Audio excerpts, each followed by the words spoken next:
श्रीगणेश पञ्चरत्न स्तोत्रम्। मुदाकरातमोदकं सदा विमुक्तिसाधकं कलाधरावतंसकं विलासिलोकरक्षकम् अनायकैकनायकं विनाशितेव दैत्यकं नताशुभाशुनाशकं नमामि तं विनायकम्।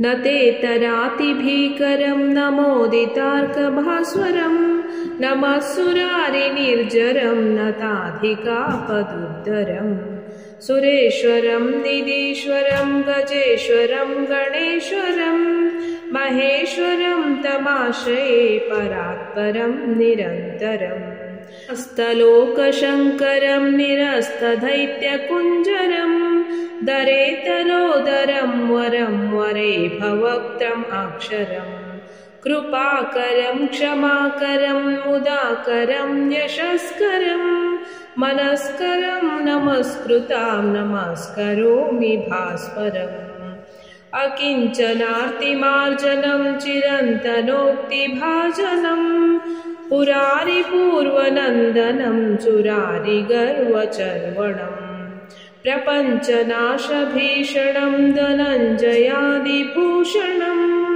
कपोलदानवारणं भजे पुराणवारणम्